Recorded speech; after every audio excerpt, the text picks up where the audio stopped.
Hey guys, it's Candace here, and today we're tuning in to talk about conscious relationships.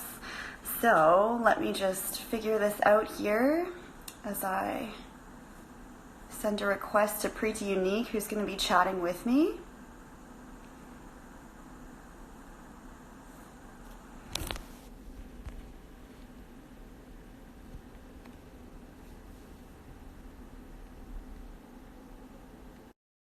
Preeti. Okay, hopefully, just waiting for Preeti to join in, and we're connecting. There we go. Okay. Hey, Hey. Okay, how's it going? good. How are you? Good. You look beautiful. You do too. Thanks. Lady. Yeah. So I'm really excited. Hey, Erin. Hey, Natalie. I'm really excited to chat with you about conscious relationships. It's something we kind of talk about often enough, and we decided to talk about it today because we both do lots of healing work with other people. And I found I started off really working with individuals for life coaching, and now it's sort of moving more into the realm of couples.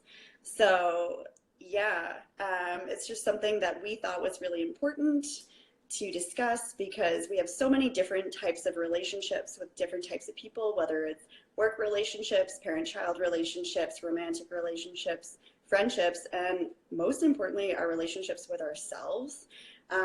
All of these things can be improved on and made better, and we can ultimately live happier, healthier lives when we do the work and make our relationships better. So yeah, I'm gonna open it up and let you take over. All right. Well, yeah, I'm excited to be here, and it is a common topic for us to talk about is relationships in general, how to navigate through that, the ups and downs, but most importantly, the relationship we've cultivated for our own selves. And I feel like we're always going back to that place, you and I, but like in general, that's where I found that a lot of my client conversations go to as well when they're looking to figure out or how to manage certain situations and relationships in their own life. We always come back to let's look at ourselves first Yeah, and where it's coming from. Like why are people responding to us in the way that they do? right. Um, and so when we actually stop and like really tune into ourselves, we can start to see something else when we start peeling back the layers slowly but surely. So Yeah, yeah, we've done a lot of this work, and it's been like probably the most profound and best journey is going back to becoming my own best friend, yeah, I hear. and how that's now how I reap the benefits of the relationships I have around me because of that work that I did. Yeah, I fully Yeah. agree, and I can feel like I feel the same sentiment towards that. When I started really developing a more positive relationship with myself and learning about what I needed as a human and how to meet my own needs so that I didn't project all of these crazy, wild expectations onto other people in terms of like, oh, you need to meet my needs because I can't meet my own needs. So once I learned how to do that for myself, and essentially just be my own friend, then my friendships got better, my relationship with my parents got better, my relationship with my brother got better, and my partner. So yeah, yeah, it's a huge transformation. So, what do you think some of the common struggles are for people in terms of developing a positive relationship with themselves? Hey, Vanessa. So I feel like some of the struggles are basically, first of all, like looking at ourselves, our own relationship. Yeah, Like usually the struggle is us. yeah, It's not actually anything outside of us. It's just showing us where our chaos is inside. right. Right. So I think that's probably the first struggle that people have is trying to develop a really good, loving, deep relationship with themselves, a really truly sacred, intimate relationship with themselves. Hmm. Because the moment you start doing that, like everything starts to shift, your vibration starts to shift, and you start to magnetize people of that same energy. So when we are super kind to ourselves, then we start making friends like you and I that are kind to each other and kind to other people. Right. Or then we could be really abusive and be like, oh, I'm an idiot, and that person's an idiot, and they're all idiots. And it's like, well, we need to go back to ourselves and go, why do I feel like I'm an idiot? And why am I like treating other people like they're idiots. And it's like, we need to go back and start to honor maybe the inner child part of us that might have picked that up along the way and had that as a deep rooted now subconscious pattern. Right. So it can be hard to change, but once you start to check in, I think the key is to check in and recognize that, oh, I didn't say something really kind to myself. Like, oh, I spilt some water, now I'm an idiot. Like, Right. you know, but like those little moments are huge cues to tell you where your mind is with yourself. For sure. So that's like, I know we're at the beginning of this talk, but that's a big takeaway that I want people to take from this is check in with your internal dialogue. Is it a healthy one? Are you being kind to yourself? Or like, I see so many people on social media and like it's everywhere, really, like talking about body positivity. I recently am talking about body positivity. So, and it's not something I ever thought I'd talk about, but really checking in, like, how are you thinking about your body? How are you thinking about the way you look, your appearance, what's going on inside of you, you as a soul, not just a body, not just a person, right?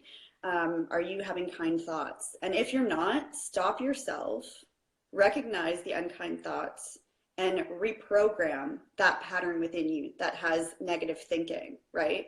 And sometimes we're going to have negative thoughts, and that's okay. It's normal, but we don't want to do that all the time. Right. When we're constantly beating ourselves up inside, then the natural tendency is to project that outside of us and then be hard on other people. So those who are hard on other people are usually most hard on themselves. And that's just a projection of what's going on inside of you. For sure. Yeah. And that happened in our relationship too. So like we've had a pretty amazing friendship over the years, but it's had its ups and downs. Yeah, it's had its moments. Yeah. But like the fact that we could come back together after a whole journey together and maybe not together for a while, and kind of come full circle with how it all came about is pretty amazing because it really came down to our own relationship with ourselves too here. So sure. I think we've been friends since 2014? Yeah, 2014. Yeah. We worked together. So for those who don't know anything about our relationship, which is probably quite a lot of people. Right. Yeah, true. Anyways, we've been friends since 2014. We worked together in a natural supplements department in a health food store. And at first, I think maybe you were like resistant to me. I don't know. That's what I felt. Maybe, but you know what? That's probably true, but not towards you. I think I had this general wall with everybody. And I've noticed it over the years that I tend to have this wall and people don't know how to like get in, but when they do, they're in. They're totally in. And I'm one of these people, I have way too many friends sometimes because I think that's why I put up that wall, because I'm always like, who do I want near? So right. I think it's important to know your boundaries. Yeah, for sure. And I think that's the key thing with yourself is like, you don't want to like stretch yourself too far with people or give yourself too much away to too many people, because then you're left scattered. Because I've been scattered so many times where I'm like, I'm not spending enough quality time with myself. I'm not doing the things that I really want to do because I keep giving myself away, you know, because of a social life or whatever. And it's because at one point in my life, I didn't actually have very many friends. Right. When I was a kid, it was a crazy journey, but I think over the years, I ended up then developing too many friendships. Right. So it was an interesting cycle where when I met you, I actually had too many friendships. Okay. So it wasn't necessarily a resistance thing, but it's a recognition. It's interesting you say that, but I recognize now how that's come full circle itself too. Yeah. With my, and just being now in the last couple of years, like the relationship I've developed with myself has been amazing. Yeah. And there was a point where you and I weren't talking. Yeah. But that was beautiful, that work that we were doing on our own selves in that time. Yeah. And we didn't know where our friendship was at the point, kind of just, I don't know, it just disappeared for a while, and so like, the universe brought it right back. Let's rewind a little bit. Yeah. So before we had this period where we had a break in our friendship, we were super close. We spent time together all the time. We were super connected. We had a really conscious relationship. And then I went through a period where I was having some serious marriage problems. And at that point, I was just like, I really just needed support because I was struggling on my own. And normally I'm pretty self-reliant and good at dealing with things, but I was just like, I really just, I don't know, I needed community at that point. And I was so happy because I was actually so surprised at how many people came forward and people were checking on me every day and like they were so supportive. But you at that same time were going through your own sort of internal, you were just doing your own inner work. And I think you were struggling a little bit with certain aspects of your life and learning how to step into your own power maybe a little bit. If you want to open up about that, totally up to you. Yeah. But at that point, it just kind of came to like this decision where we both kind of went our separate ways because I was struggling and you just weren't in a place where you could hold space for me. And that happens in friendships. And I think that people are so hard on themselves and they're so hard on their friends too. Because sometimes we just can't be everything to everyone. And at that point, you just couldn't be what I needed. And I had to step back and be like, okay, she's doing her and I need to figure my stuff out. Is that like a fair representation of what happened? Totally. Yeah. Yeah, totally. Yeah, and it's funny because like the way our friendship was, we were really close, and the Yeah. fact that like we had such a conscious relationship, and I knew you're going through the thick of your stuff and Yeah. your own relationship. And it's funny because you're the friend, like you had gone to England at one point, and I still kept that relationship alive by videos and things like Oh, that. And then you came back, and all these things start happening, and then things were happening with me and my own self development and how sensitive I was getting and unclear about who really was my friend at this point. Like, are they with me or are they just using me? Um, so I got to this really fun, sensitive spot, and you were going through your own stuff at that time. Like I was so I don't want to say wounded, but like sensitive, really hmm. sensitive, and I didn't really like feel good, and I didn't know how to like share it with people, and at the same time I knew nobody was able to, at that point my true friends were not able to hold space for me because they had to have their space held already with something Right. else. Right. So it was interesting because I'm like, the friendship that I would think that has value is one of loyalty. So I Right. remember there came a point where I felt like I just, because I kind of disappeared on you, I didn't explain myself. I didn't know how to explain myself at this point, and I pretty much ditched everybody. It wasn't even just a specific you, but it was like anyone that's leaving me sensitive, you're out. Like Yeah. I just kind of did this whole, even on Instagram, I didn't even show up to this Instagram account for like A a year. whole year, Yeah. right? So I was doing this deep-rooted abandonment thing that I didn't even realize It that was I a was doing. It was yeah. a pattern of mine that when I get sensitive, and I grew up kind of like on my own, alone, I didn't really have friends. To me, it's just like, just everyone go. I gotta just go back to myself. I Yeah. need to check with what do I want, like who do I want around me, Yeah. where do I want to go with life. Like I was so confused. So yeah, I had to step away for that while just to kind of regroup, but again, not explaining why I'm not talking to you at this point, Right. and knowing that in my heart I'm like, I'm not being a very loyal friend. I haven't been a clear loyal friend here because I'm not holding space for you. But it's okay at the end of the day, right? Because like if the universe wants something from you, it'll make it happen. Are you okay there? Yeah. Hey, Yeah. Sorry. I you think my okay? phone's dying so fast. 1 second. I should have. All good. Okay. There we go. I'm plugged in. Sorry. Go ahead.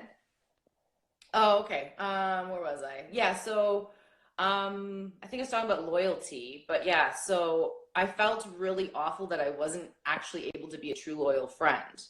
Right. But then it made my own like self go, okay, I have to be my own friend first. Right. And I had to hold space for me, and I knew you were going through stuff. So neither one of us could hold space for each other during that time. I remember So like being like feeling your absence and questioning, am I a good friend? Like, right? And then I actually went to an ayahuasca retreat, and one of my intentions for that Yeah. ceremony was to be a better friend or to see the areas where I could be a better friend. And I remember ayahuasca saying to me, like, you're actually a really good friend. You just need to focus on being a good friend to yourself. Yes. Yeah, I love yeah.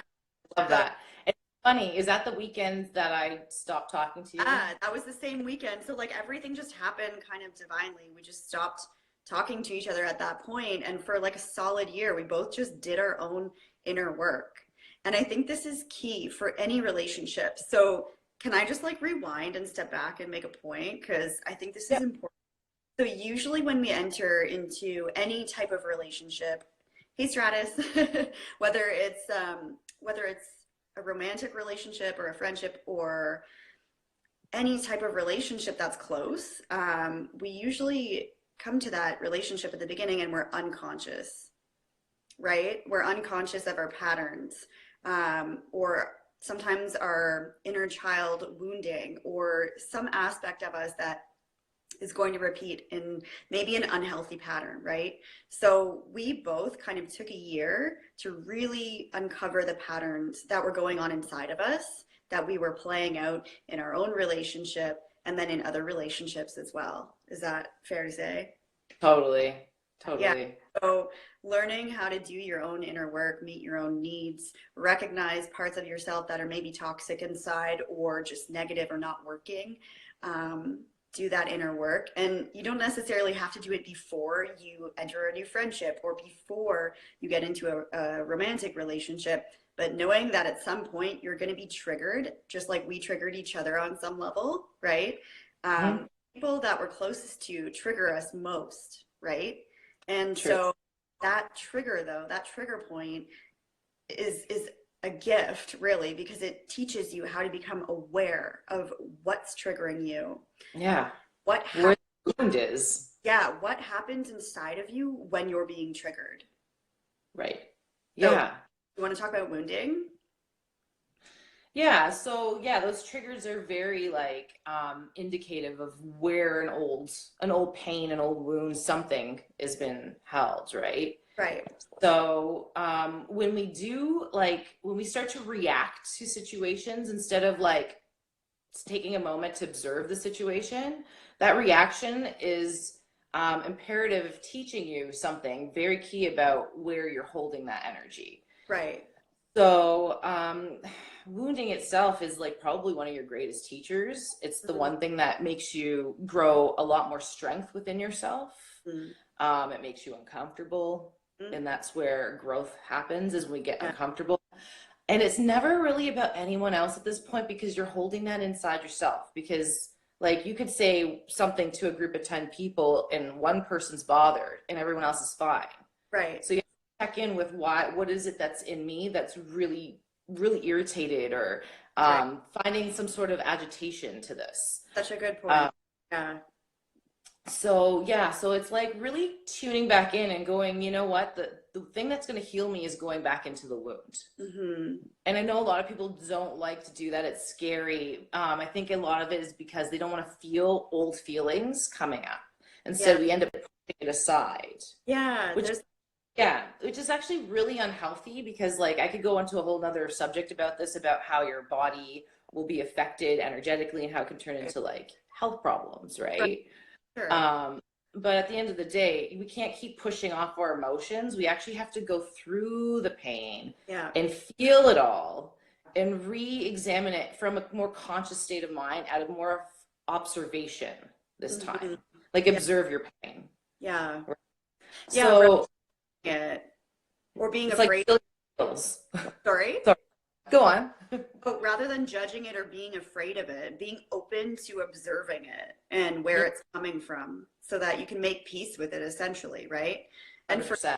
yeah, forgiving that aspect of your life, whether it's yourself, whether it's somebody else that did something or said something to you, or just a need that wasn't met at some point in your life, just forgiving that, making peace with it. Yeah, Totally. yeah, Totally. Yeah, just going back and forgiving it. Once it becomes aware to you, then you have the power to do something now. yeah, yeah. So that's the key. So like look at your triggers as like indicators. Hmm. and not being upset with it. Again, being your own friend and realize, oh, I'm being indicated to look here. Yeah. You know, and so I'm going to check in, and it's not about anyone else. I just need to go through this feeling, and I need to feel this feel. Yeah. And let it express itself. Yeah, Yeah. absolutely. And then it's usually over by that point. Once you get it up and out and it's felt, it's been felt and it's been expressed, then it usually goes. Right. And I find Right? like when we hold attachment to our emotions or our triggers, that's when we're not able to stay neutral, right? No. So, They multiply.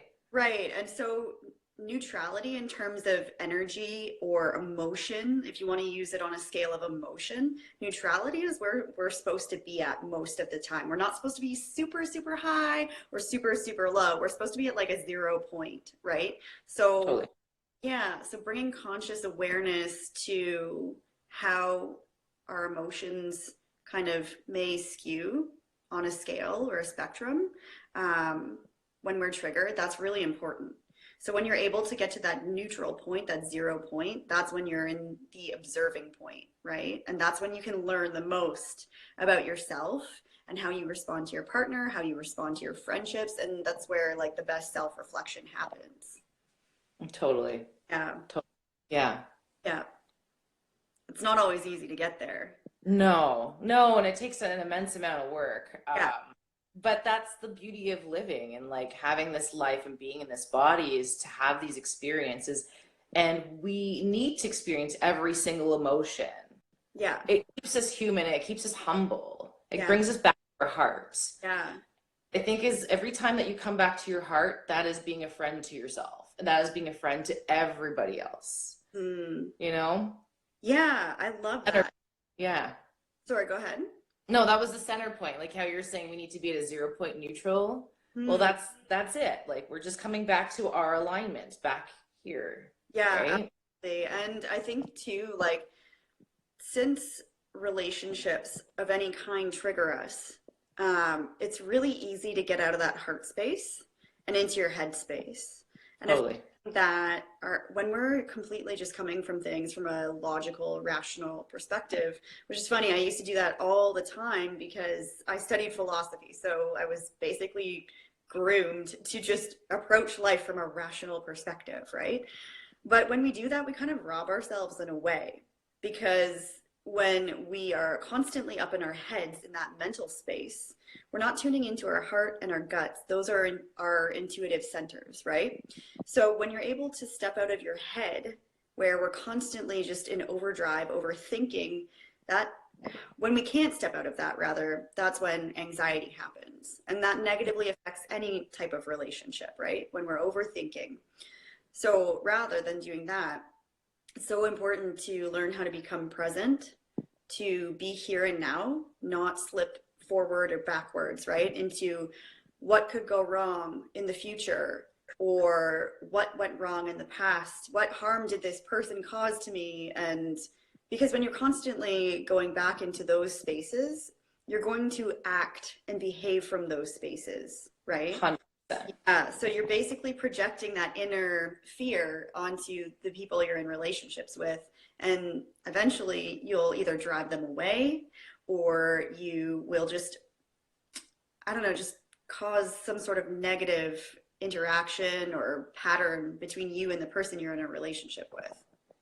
Yeah, Yeah, we have to be so mindful of our thoughts. We have yeah, to be so aware of when we are not in the moment anymore, because the moment is when we're at peace. yeah, This moment, the now moment. And when we're not at peace, we've stepped out of the now moment. If we've gone into anxiety, we're worried about tomorrow, somewhere, something. yeah, And then if we've gone into depression, then we're so caught up, attached to some memory from the past yeah, that we're bringing into the now moment and right, now experiencing these old emotions or these other emotions that aren't even really real anymore, but we're bringing them into our now and making them so real, our yeah, body doesn't know any different. right, Um, and so then we start responding in that way. And then every time we get caught up in that anxiety or that depression, now we're going to create more. It's now going to multiply because we keep putting it out into the frequency, for sure. right? So Yeah. that's what it's attracting back. right? So we have to be very careful of how we ripple out energetically. So if we catch ourselves in a moment where we've lost ourselves into something and like into something old or something that you're worried about, then we need to come back to remembering what peace is. That very moment when you've stepped out of peace, like bring it back, like keep Yeah. bringing it back. And the more you keep practicing bringing it back, the more you're going to find yourself staying in this present moment more often Yeah. and not getting lost And in that's anything else. joy. That's where you're able to open up all that space in the now so that you can invite joy into your relationships. Totally. Yeah. Joy's in the now. Yeah. Yeah. Yeah. Yeah. Totally. Because I think what happens when actually A Course in Miracles does a really good job of explaining all of this, although it can be really convoluted. I think it's a really dense read. But basically, when we're not in the now, when we're focusing on the future or the past, that's obviously not based in reality or this reality, right? That's basically you tuning into and feeding your own delusions because what happened in the past doesn't exist anymore. What happens in the future doesn't exist yet, right? And so when you're not in that now space, you're back and forth, you're not able to see things clearly for what's really happening right in front of you, right? Instead, you're caught up in visualizations of things that aren't even real. And memory also serves as kind of, memory is never accurate, right? So you're basically imagining something that happened that is not even accurate to what actually happened. And so you're totally just taking yourself out of the present moment and then robbing yourself from being able to enjoy the person right in front of you, right? Right. That's where anxiety comes from too. Like that's, yeah, for the most part, I would say. Totally. Yeah, yeah. We kind of wanted to touch on the different stages of relationships too, in terms Okay. of, yeah, moving into conscious relationships. So we already talked about how most relationships are not conscious, whether it's a friendship or romantic partnership, when you enter them, because both parties have things they need to work through on some level inside of themselves. And there's nothing wrong with that. That's just, it is what it is. It's a learning ground, right? So you're opening an invitation to work on yourself. So basically the three different stages, and I know in psychology there are legitimate terms, but I, I don't know, I'm not gonna go there right now. So basically stage one is the honeymoon or infatuation stage, where you just see the other person, and this could be romantic or it could also just be a friendship too. Like we do this to our friends, maybe not as much as our romantic partners, but we do it on some level where we see the other person as having no flaws and they're just the greatest person on earth. They're basically superhuman, right? And that stage lasts probably for a few months. And then eventually, it could even last for a year. Eventually, you start to see the other person for their flaws, right? Because nobody's perfect. We're all perfect, but we're also all imperfect. So we start to see the other person's flaws. And then there comes this shift in the relationship, this shift within you, where maybe this is triggering something in you. Their flaws are triggering you because we tend to attract people that will trigger us so we can work through our own stuff as well. But they trigger you, and then you think, okay, do I actually want to be around this person?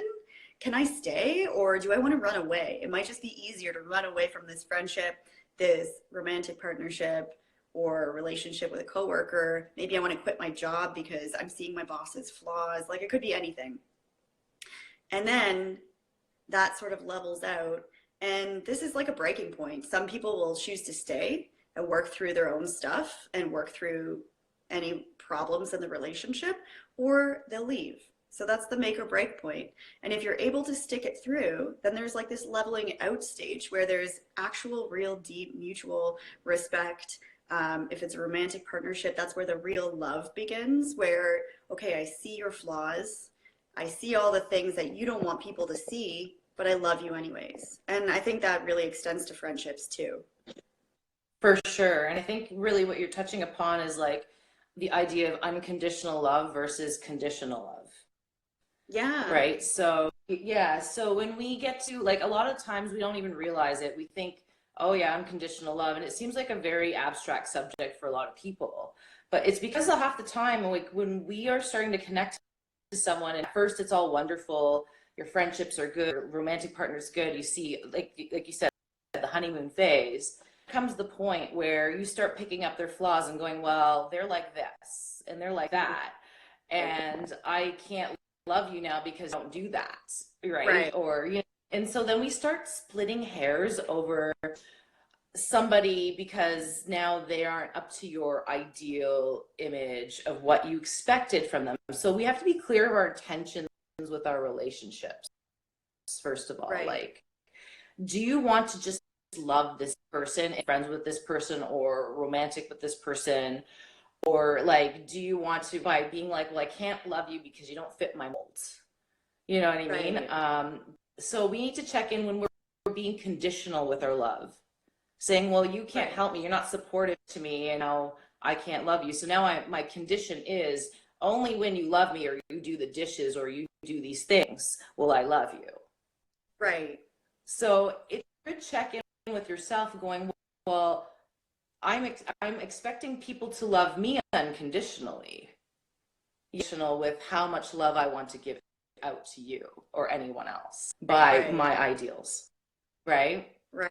So we need to begin with that and break through our own barriers and Mm-hmm. this idea in our head, our mind towards our friendships, and check in with what is my intention with this friend or with this person.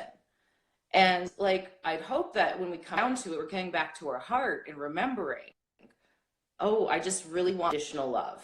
And I need to be unconditional love with me first.